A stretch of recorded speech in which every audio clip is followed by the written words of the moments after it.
God, you guys are gonna believe what I just did. So, I just recorded a video and my mic died halfway through and I couldn't use the video. But I'm back. So, I'm gonna go through the questions all over again. And fuck it, it's all good, shit happens. So, first question, guys, and this is the question answer number 3, the gorilla style one that I posted last night. Okay, so let's get started. All over again. Do you bulk and cut? If so, when should you? Okay, so I like this question because, and I want to say something real quickly too, guys. I chose these questions, so if I didn't answer your question, I'm sorry, but I'm going to do a lot more of these. But I chose these particular questions because a lot of them, after looking through the 500 some comments there was, a lot of them like seem to almost repeat themselves, right? So people kind of start asking the same question. So I'm trying to answer these ones that are kind of more generalized for everybody so that everybody can get the most out of it. Versus like some guys ask questions specifically like, yo, I'm this much, I'm this height, this weight, whatever it is.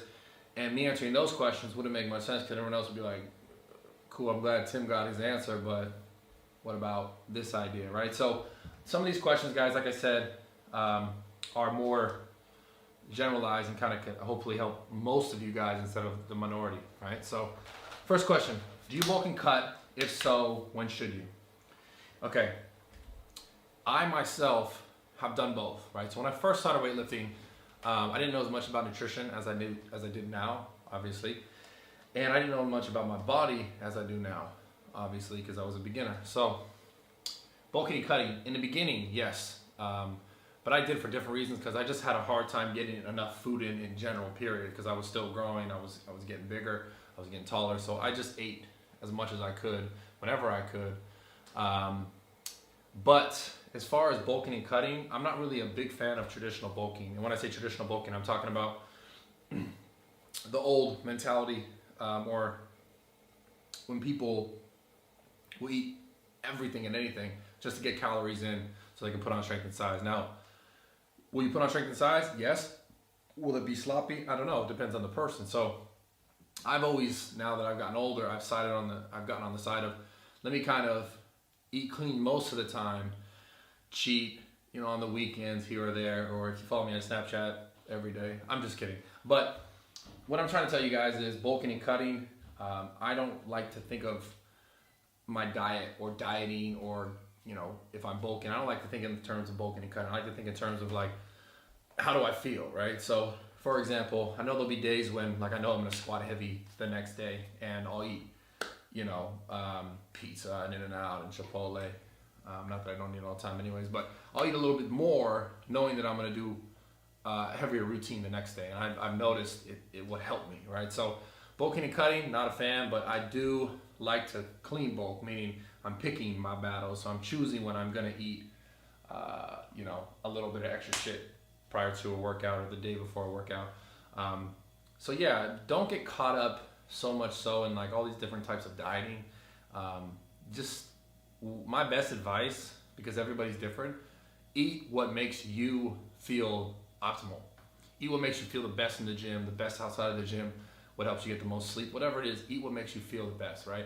You shouldn't be waking up in the middle of the night trying to go to the refrigerator and eat a bunch of food because you're dieting too hard. You should be able to sleep solidly through. And I know because I've been there. I've had issues where like my diet was a certain way and I was lacking carbs and I was getting up in the middle of the night trying to go eat carbs, right? So do what's best suits you as far as bulking and cutting, right? My best advice is that. Okay, now, how do you overcome a plateau? These are all questions directly from the comments. How do you overcome a plateau? I feel that I am plateauing and not making gains as quickly as I used to. Okay, so there's like 3 things I want to say here. First question to that person, I don't know, and this could be you, this could not be you. So you could be in 2 different situations. A lot of the times, beginners, I don't know if this person's a beginner or not, you make noob gains, you make beginner gains where you'll see results in the first couple months of lifting and be like, wow, this is awesome, I feel great, I'm looking better, and that's awesome. So, but as you get older, not necessarily older because you may not be lifting, but if you've consistently lifted as you've aged, right, it's better put, So if you've been working out for 5 years, 10 years, whatever it is, and your gains start to slow down than what they were, and like let's say the past couple months they were faster, right? So these are some things to think about if your gains slow down. If you're a veteran lifter, we'll call it. Sleep, are you getting enough sleep, right? Calories, are you eating enough food? Are you eating the right kind of foods for your body? So that varies with everybody. And then your training, is it stale? Have you been doing the same thing over and over again? Have you not tweaked anything? Have you not tried to push yourself harder? So there's, you're skipping leg day. Like there's so much that comes into it that for these veteran lifters, a lot of times it's going to come down to those things that are outside of the gym, really though. It's going to come down to food, eating enough, sleeping enough, reducing stress enough. Like if you're, do you go and relax every once in a while instead of being caught up or wound up because of work or a girlfriend or whatever, right? So those are some things to think about. And as far as a beginner lifter, if you stop seeing gains as quickly and if you're like just a few months in, just keep going. You'll see gains again. Challenge yourself, work hard on each set. And here's something to think about. You can go into the gym and kill it, right? But say if you killed it the same way every time you went to the gym, your gains are going to start to slow down. So think the best case, and this is what I'll tell most beginner lifters is, let's say this week you did X amount of weight, 135 on the bench press, right? And then next week you did X amount of weight, 135, and then you just kept doing this, and you just challenge yourself the same way every time. It's going to slow down. You're going to get stale, right? So let's say next week go in and put 140 pounds and see if you can do it, right? It may not be as many reps, but now you're challenging yourself differently, and you can kind of start to see gains again. So I'm not saying change up your weightlifting routine all the time, and this week, next week, change it, but change the loading, right? Even if you're just going up 1, 2, 3, 4, 5, 10 pounds, you're still going to be getting stronger. You're going to be getting better. Okay, so that was the most drawn out question. I'm just kidding. When you first started working out in your teens, how did you train and approach the concept of gymming? Okay, I really like this question. I was lucky when I first started working out in my teens that I had cool people around me who were into lifting heavy, right? So I kind of adopted that idea of like, let me lift the most every time I went to the gym. But still had the idea of Arnold, right? Because I was a big fan. So I had the idea of volume training. So I was trying to like, how could I do both? Because I love Arnold and I love lifting heavy, right? So I started like blending the two, right? So I started doing, basically after my first lift, let's say it was a bench press for chest day, right? On the bench press, I would challenge myself in a powerlifting style fashion where it would be 5x5, for example, low reps, high weight. And then every other exercise or accessory exercise afterwards, I would focus on volume, where I'd be doing a little bit lighter weight, higher volume, focusing on the contraction, more bodybuilder style training. And that's honestly how I progressed pretty much all the way throughout my life, except for some time where I did Olympic weightlifting, where Olympic weightlifting, it was literally like not worried about upper body work. It was all pulls, it was squats, front squats, back squats, posterior chain stuff, everything to get you stronger through the leg drive so that you can move the bar. So, and guys, if you don't know what Olympic weightlifting is, because I don't expect you to, it is not CrossFit, right? Olympic weightlifting has been around for hundreds of years. CrossFit's been around for 10 now, something like that. And I'm not knocking CrossFit, but Google Olympic weightlifting. You'll see some like Olympic weightlifters. You might see some CrossFit drizzled in there as well because they've kind of become a lot more popular in the past few years. But the movements are the snatch and the clean and jerk. So when training, when I was younger, in my teen years, because this question is about that, there were some times where I would squat all week. I'd change from going back squats to front squats to back squats to front squats, right? And then all sorts of other pulls and things from the floor like deadlifts and different variations of deadlifts, right? To increase my posterior chain strength so that I could move the weight faster, right? With my legs. Okay. Let me wrap that back up in case you guys didn't get it. When I first started, and my approach to the gym was basically the power bodybuilding style of training. So it was bodybuilding mixed with powerlifting. All right. So I just want you guys to make that clear. Now, how often should I change my training? Once a week, once a month, and what's your opinion on overtraining? Okay. So first of all, how often you should change your training really depends on where you're at in your training, how consistent you've been with your training, how consistent you've been with everything outside of your training, diet, sleep, all that stuff. But the reality is this: if you're changing your training schedule every week, what are you really doing? You're bouncing around from here to there, here to there, here to there. I'm gonna do that one and this one, that one and this one. You'll see some results, but honestly, guys, especially when it comes to bodybuilding, like quality over quantity, right? I'm not saying like quantity, like a bunch of different exercises, but I'm saying stick to something. Stick to something. Pick a routine. Stick to it. Give it 4 to 6 weeks. Give it 3 months. Give it 4 months, and really challenge yourself week by week to get better each week on those same exercises, increasing the weight a little bit, instead of like, oh, I didn't see any results this week, let me go and do that program. And I didn't see it, I'll do this program. And you never really giving your body a chance to really adapt to the stress that you're placing on it to see the gains, okay? So, let me get back to that. I gotta like read this. Okay, the second part of that question. What's your opinion on overtraining? So overtraining, in my opinion, is bullshit. And when I say bullshit, the idea of it, right? Because the reality is, and everybody's different, overtraining has to do with a couple things, or being overtrained has to do with a couple things. Are you eating enough? Are you sleeping enough? Are you getting enough rest? Are you keeping your cortisol levels low enough? Like, are you challenging yourself hard enough in the gym? So there's all these things that go to overtraining that if you think you're overtraining, a lot of times you're probably not. You're probably just not getting enough food. You're probably not getting enough sleep, right? You're probably not telling your girlfriend to stop yelling at you, like remove yourself from a negative situation. Cortisol levels rising. So all those things have to do, I think, a lot more with overtraining or feeling overtrained than actually the training itself.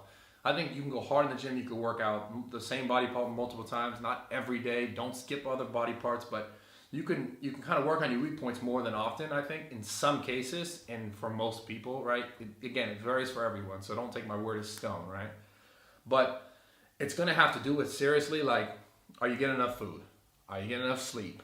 Are you avoiding enough conflict, right? To keep your cortisol levels lower so that your body's not stressed, right? Because stress is a muscle eater. So those are all the things that I would focus on more. Like, if you feel like you're overtrained or whatever it is, focus on everything outside of training, right?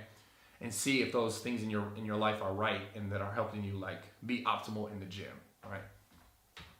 Because I'm assuming when you guys talk about overtraining, you're talking about like, if you're overtrained, then you feel weaker, you feel stressed out, or you feel like you have less energy in a workout, okay? And that's gonna have to do with not necessarily just the workout and how much you're doing, but everything else. So anyways, moving on.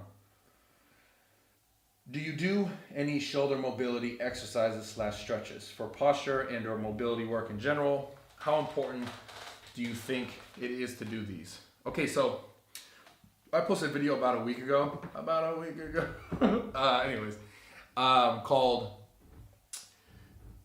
Time Crunch Shoulder Routine Gym Vlog. And in that video, there's actually a sequence of me doing shoulder dislocations, which is a favorite warm up for shoulders, for anything upper body. Anytime I'm gonna move my arms, right? So back, arms, whatever. Anytime I'm gonna do any movement here. So pretty much all the time, except, well, actually squats I do it as well. But it's called shoulder dislocation. It helps loosen up the shoulder joint and the shoulder girdle, okay? Check it out, go look at it. That's a form of stretching, an active release that I want you guys to practice, because it's awesome, right? You gotta keep your arms long, but go check the video, you'll see. But as far as other stretches or exercises technique, I like to foam roll. So foam rolling is if you guys see guys in the gym with like the long tubes and they're like laying on it and they're rolling their legs or their quads or their hamstrings, whatever. I love this and I think it's awesome. But I know it's kind of going off on a tangent on this stretching thing, but stretching or foam rolling is great, absolutely. But my best recommendation is if you're gonna do any like long static stretches or like, pressure point rolls where you're staying in a certain position that hurts. Like let's say you're rolling the weight and it hurts on a quad and you're staying in a position and you're holding that for like 10, 20, 30 seconds and like releasing tension. Those kind of things would be best after your exercise. Whereas like active dynamic warm-ups, like for legs, right? A quad, like going into like a lunge is like an active stretch of like the hamstrings and the glutes and all that stuff. So like going in and out of it is kind of warming up. Is a different kind of stretching than the long static stretching. So dynamic warm-ups, dynamic stretches prior to working out, in my opinion, is more effective than static stretching before you work out. So keep the static stuff you're holding for 30, 40 seconds after the workouts, dynamic stuff prior to the workout. So that wasn't really the question, but I hope that helped. It's part of the question. So, okay. How does a clean, proper diet, make sure I'm not missing anything here. Okay. How does a clean, proper diet lead to strength gains? I have heard of people just eating anything to put on weight and get stronger. I have noticed I am stronger when I am at a slighter, lighter weight. That was really funny, but okay. So this kind of goes back to like the bulking and cutting idea, and what I kind of said was that I've always noticed when, me personally, when I eat clean, I feel better. Not just like mentally, but I feel better in the gym. I feel stronger. I feel more sturdy. Granted, that is with days of not eating clean, coupled with most of my time eating clean. So hope that we understand that. Now, he's heard of people just eating anything to put on weight to get stronger. That you can't get stronger by eating more food. You put more weight, you hold more water, or you hold more fat. Your body can move around more weight because you are heavier in most cases. Okay, but as far as the idea of him saying that when he's eating clean, he notices he's at like a lighter weight, but he feels stronger. So the reason being, guys, is that your body, actually fat cells, secrete like extra estrogen. And estrogen is like, you need it in your body, right? Just like you need testosterone in your body, guys and girls, right? Just different ratios. But guys, having too much estrogen can cause weight gain, obviously, right? So the more fat, you can get fatter easier. I know that sounds shitty, but the point is this. He's talking about feeling stronger when he's less fat, okay? Because he's eating clean. What is happening is your body maybe is not increasing estrogen as much, so that estrogen balance, the estrogen is a little lower, testosterone might be a little bit higher or more moderate where it needs to be, and then your body's more efficient, right? Because you don't have the extra estrogen slowing you down, okay? So that's to give you an idea. I notice I personally feel much better when I'm clean and eating dirty every once in a while, or every other day on my Snapchat. Okay, as a beginner to weightlifting, and I like this question a lot. This is gonna last question. And again, if I don't answer your question, I'm sorry, I love you, there's so much more coming. As a beginner to weightlifting, I am not pushing a lot of weight on the squat, just 135 pounds. But at times, my back is feeling a little sore. Do you think I should invest in belts or knee straps, wraps, and all that goodness, or should I be working on building up my form and strength and see if that fixes the problem? Now, I'm super happy. Whoever wrote this question, they answered their own question within the question. So what I'm trying to say is, guys, when you first start weightlifting, this guy said he's a beginner. Number one, you shouldn't be thinking about, well, you're obviously thinking about it, but you shouldn't be worried about this. You know, I'm only lifting 135 pounds on the squat, he's saying. That's okay. Like, no one expects you to come to the gym the first day and be like, boom, I'm repping out 315 like a beast, like I seen that guy on Instagram doing it. And that other guy, I almost said his name, the other guy who like lifts, 7,000 plates and he's getting spotted. Anyways, that's a whole nother time. We're going to talk about it, the fake spotting bullshit. But guys, when you're in the gym, 135 pounds to a beginner, squat, bench, whatever, that's fine. When I first started weightlifting, when I first started bench pressing, guess how much I was working with? 135 pounds. The same thing, even less than that sometimes. So don't worry so much about like, hey, I know I want to build muscle, but I need to lift a bunch of weight because I see these guys on Instagram or whatever lifting all this weight. You guys have to understand that like you need to get better for yourself, right? You need to focus on your numbers and increase them slowly but surely, because slowly but surely you're going to keep getting better. If you're not getting stronger, right, most of the time you're probably not building a ton of muscle, right? I'm not saying you have to get super strong to build a bunch of muscle, because there's a lot of strong guys who look strong with a lot of muscle who aren't very strong. So it's not always just about muscle and strength, right? But you guys have to understand, I'm talking about numbers. If your numbers are 135 here, 135 there, squat, bench, deadlift, whatever it is, and you feel sore, that's fine. You're a beginner, you're new, or you're fresh, or you haven't been working out for that long, it's okay. The point is this: come back week by week and focus on getting better, even if it's by 5 pounds, if it's by 10 pounds, it doesn't matter. Don't get caught up in what everyone else is doing, focus on what you're doing. So, but also to answer that question a little bit more in depth, he said, do I need to invest in belts or knee straps and stuff like that because my lower back's feeling sore? So here's the reality, guys. Whoever wrote this question, I don't know what his form looks like. I don't know if he is doing it with his back rounded. I don't know if he's doing it, pushing his knees out too far, or keeping his knees too far. So there's so much more. And guys, I want to tell you before I answer the rest of this question, I'm going to do video tutorials, like a series on squatting, on benching, on deadlifting, so that you guys know exactly how to do it, or best know how to do it when you go into the gym, right? Because these are like the cornerstone of like bodybuilding and powerlifting. Obviously, that is powerlifting, squat, bench, deadlift, but these kind of movements are going to help you guys excel faster, right? Instead of, if you don't do them, you can still make gains, you can still make progress, but it's just not the same. Let's be real, right? So these things I'm going to do a little video series on and show you guys exactly how I do them, so that you could figure out how to do them best for yourself. I'll give you as many tips and tricks as I can. It's going to be a video series. Anyways, keep going on to these questions, because I don't want you guys to get bored, because I know sometimes get to the point. So here's the point. Do you need all this stuff to get better, right? The knees, straps, the belts, blah, blah, blah. You don't. You don't. A lot of times, like I said, he answered the question within his question. You need to focus on your form, your technique. So I'm going to give you guys some more of that, a lot more of that actually, for a lot more exercises. But next week, I'm going to start a series on the squat, okay, so that we can learn that in like sequences instead of just like sit here and stand up and down, right? I want to show you guys exactly how I do it, the best tips I can give you. So guys, if I didn't answer your question today, it's okay. There's so much more coming. So many more times I want to do this, because there's a lot more questions that I want to answer. It's just, it'd be like an hour or 2 hour long video, and you guys would be like, enough, this is done. So find me on Snapchat, Bradley Martyn. Find me on Twitter, YouTube. Oh, this is YouTube. Twitter, Instagram, all that. I'll put the links in the description below. If you guys are interested in some merch on my site, I'll put the link in the description below.